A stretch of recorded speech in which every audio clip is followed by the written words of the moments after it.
Assalamualaikum warahmatullahi wabarakatuh. Jumpa lagi dengan Mas Acing, channel Autotronik, channel yang membahas tentang otomotif dan seputar elektronik kendaraan bermotor.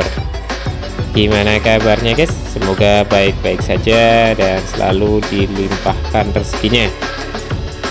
Kali ini kita kedatangan Yamaha R25 dengan keluhan speedometer mengalami sunburn ya.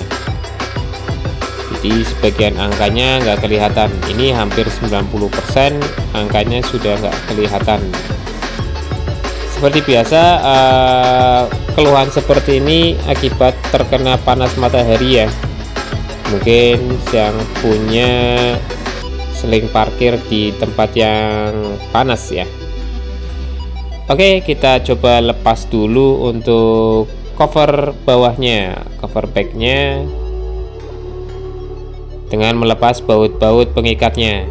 Ini juga ada sedikit lakban ya, atau solasi ya. Untuk LCD speedometer R25 modelnya adalah tanam ya guys, jadi perlu disolder atau disoldering ya, atau melepas solder pengikatnya. Kita melepas dulu baut duanya, baut pengikat ada 2 pieces ya. Kemudian kita melepas jarum speedonya dengan menggunakan 2 sendok ya, seperti biasa. Kita lepas, kemudian panelnya kita lepas dengan melepas 2 baut ya, 2 baut pengikat kita lepas, supaya saat pelepasan LCD tidak terlalu sulit ya. Oke, ini LCD sudah tampak semuanya, ini terbakar ya. Untuk kaki-kaki LCD dilindungi sama lem ya. Jika ingin bersih emang harus dilepas semua ya lem-lemnya. Cuman ini lemnya sudah kering, jadi kita langsung desoldering, kita lepas solder pengikatnya, kita lepas. Untuk proses ini perlu ketelitian dan kesabaran ya, karena harus benar-benar kaki-kaki LCD itu lepas ya dari papan PCB-nya, jadi harus bergerak bebas. Kalau misalnya ada satu yang masih menempel atau sedikit nol yang masih menempel, itu akan kesusahan ya dalam membuka, dan jika dipaksakan akan beresiko LCD bisa pecah ataupun kaki-kakinya bisa patah. Jadi kita cek satu persatu untuk kaki-kaki LCD apakah sudah bebas sempurna ya. Jika belum bebas, silakan lakukan desoldering lagi. Jika teman-teman tidak mempunyai keahlian dalam menyolder, lebih baik serahkan pada teman yang punya keahlian ya. Jangan buat malpraktek, karena harga speedo ini agak lumayan ya. Kita lepas LCD dari dudukan LCD-nya atau dari cover putih ya. Ini agak susah karena kayaknya ini belum pernah dibongkar ya, jadi pengikat kancing-kancingnya masih agak seret banget. Kita coba congkel kanan kiri. Hati-hati dalam mencongkel ini ya, pelan-pelan saja. Jika memang agak susah jangan dipaksakan, karena berakibat sangat fatal. LCD bisa jadi pecah ataupun retak, dan itu resikonya harus ganti LCD. Untuk lapisan Polaris ini yang terkena biasanya cuma bagian belakang saja ya guys. Kita bisa mengganti Polarisnya hanya yang di belakang saja, jadi tidak perlu kedua-dua Polaris itu diganti semua. Kita lepas lapisan Polaris bagian belakang ya, seperti lihat udah terbakar ya, hampir 90% ya terbakar. Ritual selanjutnya ialah melepas lem sisa dari Polaris ya. Kita bisa menggunakan cairan alkohol ataupun minyak kayu putih untuk melunakkan lem. Jadi saat pelepasan tidak terlalu susah. Pastikan untuk semua lemnya sudah lepas ya, atau LCD sudah bebas dari lem sisa Polaris. Pastikan bersih, tidak ada lem yang tersisa. Gunakan juga lap yang mempunyai serat yang halus, tidak kasar ya, karena akan merusak kaca LCD-nya kalau pakai lap dengan serat yang kasar.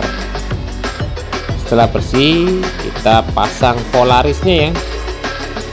Ini empunya hanya ingin membenarkan saja atau mengganti Polaris dengan yang standar, tidak ingin dimotif ya, atau motif dengan negatif display seperti yang sudah saya tutorkan di MI-King beberapa waktu yang lalu. Pastikan tidak ada embun udara atau gelembung udara yang tertinggal ya saat memasang Polaris. Dan pastikan lapisan LCD juga benar-benar bersih saat akan memasang Polaris. Setelah Polaris terpasang, kita bisa memasangkan pada tatakan LCD ya, atau cover putihnya. Pastikan kaki-kakinya itu tepat pada lubangnya ya. Jangan sampai satu lubang diisi dua kaki, itu sangat berbahaya karena akan menyebabkan kaki LCD patah ya. Oke, setelah terpasang kaki-kaki LCD-nya, pastikan tidak ada sisa-sisa lem ya, atau kotoran-kotoran yang menempel pada LCD, dan pastikan LCD terikat dengan kuat dengan kancingnya ya. Kita tes dulu untuk hasilnya ya. Nah, ini hasilnya seperti itu. Tes tadi untuk mengetahui apakah sudut Polarisnya sudah benar atau tidak ya. Jadi kalau salah, otomatis angka-angka tadi atau garis-garisnya tidak kelihatan. Langkah selanjutnya ialah memasang LCD pada PCB, papan PCB. Pastikan kaki-kaki LCD masuk pada lubang di papan PCB ya guys. Jangan sampai ada yang tidak masuk, karena akan mempengaruhi tampilan dari LCD-nya. Masukkan secara pelan-pelan hingga keseluruhan masuk semua ya. Setelah kaki LCD masuk semua pada PCB, kita solder ulang. Hati-hati juga saat menyolder ini ya, jangan sampai antara kaki LCD yang satu dengan yang lain saling nempel atau ada tinol yang luber ke sampingnya. Jika ini terjadi, tampilan LCD akan tidak jelas ya. Oke, kita lepas semua ya, maaf, kita solder semua untuk kaki-kaki LCD-nya. Kita pasang panelnya ya, dan jangan lupa baut duanya juga dipasang.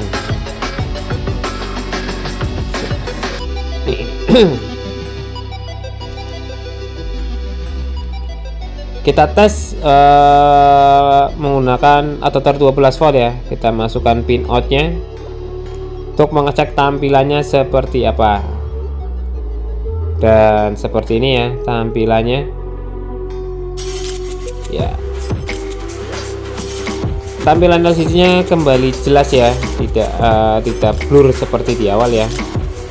Setelah tampilannya oke, kita pasang jarumnya. Posisikan jarum pada angka 0 ya, jangan sampai geser. Oke, kita tes lagi. Kenapa ini muncul logo ER1? Jika teman-teman ada yang bertanya, karena Sebido ini terhubung dengan ECU.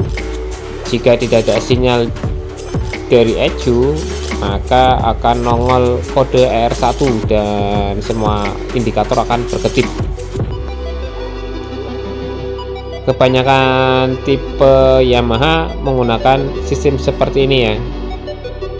Jadi kalau tidak ada sinyal dari ECU, maka dalam beberapa detik speedometer akan mengeluarkan simbol ER1 dan semua indikator akan menyala ya. Kita pasang kembali untuk speedometernya, cover backnya kita pasang kembali.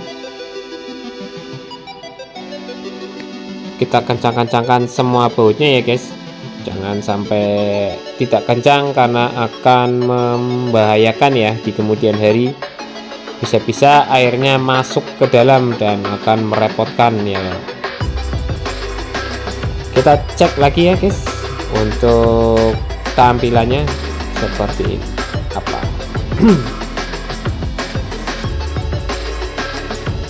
Dan tampilannya seperti ini ya guys. Speedometer kembali normal ya. Oke, terima kasih sudah menonton sampai akhir. Jangan lupa like, comment, dan subscribe-nya ya. Sekian dari saya, wabillahi taufiq, wassalamualaikum warahmatullahi wabarakatuh. Salam otomotif.